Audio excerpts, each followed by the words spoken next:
नमस्कार, बहुत स्वागत है आप सभी का हमारे इस खास बुलेटिन में। मैं हूं आपके साथ मरियम अली।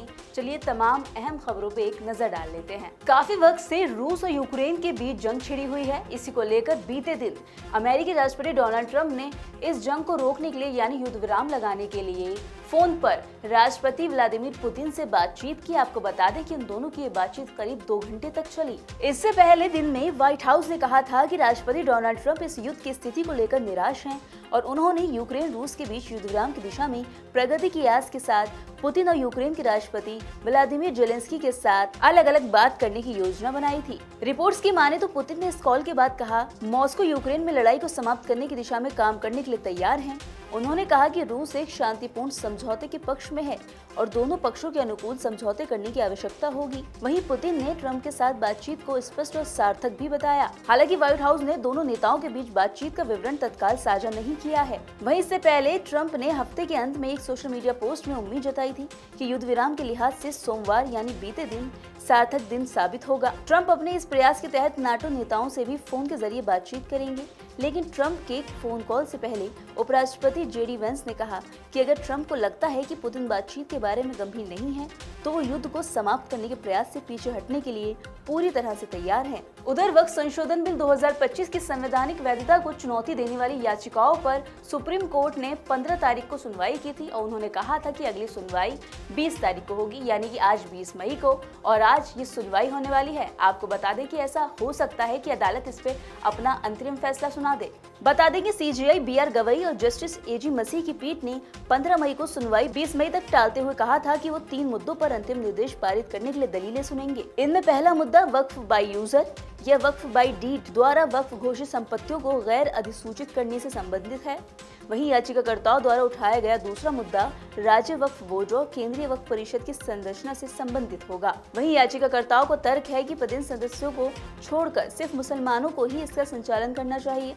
तीसरा मुद्दा उस प्राविधान से संबंधित है जिसके अनुसार जब कलेक्टर ये पता लगाने के लिए जांच करेगा कि संपत्ति सरकारी भूमि है या नहीं तो वक्फ संपत्ति को वक्फ नहीं माना जाएगा। हालांकि कोर्ट ने स्पष्ट किया है कि मूल वक्फ कानून 1995 पर अंतिम रोक लगाने की मांग पर विचार नहीं किया जाएगा। वहीं दोनों पक्षों के वकीलों ने पीठ को सूचित किया था कि जजों को दलीलों का अध्ययन करने में और समय लग सकता है। बता दें कि 22 मई को प्रधानमंत्री नरेंद्र मोदी राजस्थान के बीकानेर जाने वाले हैं। वहाँ वो करणी माता मंदिर में दर्शन करेंगे। इसी के साथ कई परियोजनाओं का उद्घाटन भी करेंगे। पीएम मोदी के दौरे को लेकर तैयारियां शुरू हो गई हैं। जिला प्रशासन और पुलिस पूरी तरह से अलर्ट मोड पर आ गया। मुख्यमंत्री भजनलाल शर्मा ने आज इसको लेकर अधिकारियों के साथ हाई लेवल मीटिंग भी की।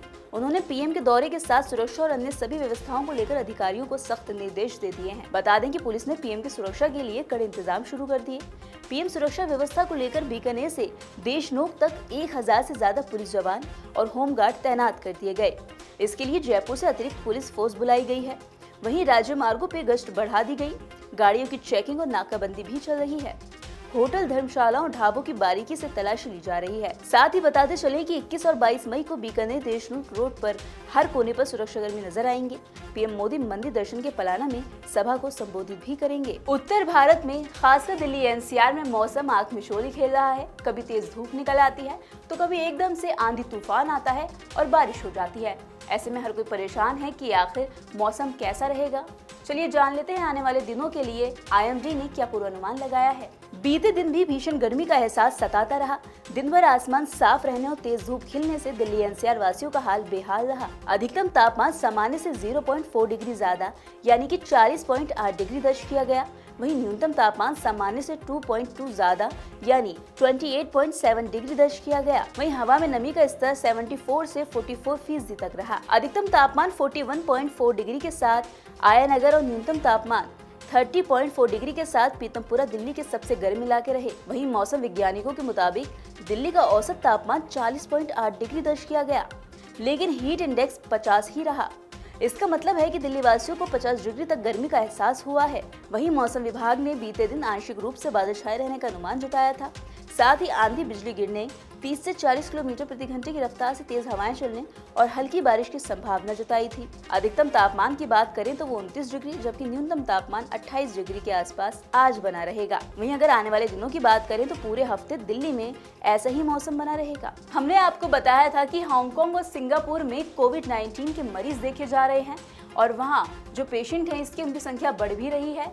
ऐसे में भारत पे क्या असर पड़ा है, कितने मरीज बढ़े हैं और यहाँ के जो स्वास्थ्य अधिकारी हैं वो क्या कह रहे हैं, सब जान लेते हैं। सिंगापुर और हांगकांग में कोविड के मामलों में बढ़ोतरी की खबरों पर भारत में स्वास्थ्य अधिकारी नजर बनाए हुए हैं। हालांकि आधिकारिक सूत्रों ने सोमवार को दावा किया कि देश में कोरोना वायरस संबंधी मौजूद स्थिति नियंत्रण में है। वहीं स्वास्थ्य सेवाओं के महानिदेशक की अध्यक्षता में बीते दिन राष्ट्रीय रोग नियंत्रण केंद्र, आपात चिकित्सा राहत विभाग, आपदा प्रबंधन प्रकोष्ठ, भारतीय आयुर्विज्ञान अनुसंधान परिषद और केंद्र सरकार के अस्पतालों के विशेषज्ञों की समीक्षा बैठक हुई है। इस संबंध में सूत्रों से जानकारी मिली है कि बैठक में निष्कर्ष निकला कि भारत में वर्तमान कोविड-19 स्थिति फिलहाल नियंत्रण में ही है।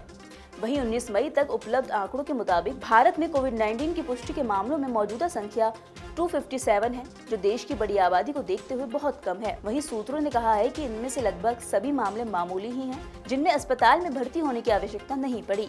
अस्पतालों को इन्फ्लुएंजा जैसी बीमारियों और श्वसन संक्रमण के गंभीर मामलों की निगरानी करने के लिए कहा गया है। तो ये थी वो सभी जरूरी जानकारी जो हमने आपको दी। हम आपको इन खबरों का अपडेट भी देते रहेंगे, बस उसके लिए आपको जुड़े रहना होगा नवोदय टाइम्स पंजाब केसरी के साथ।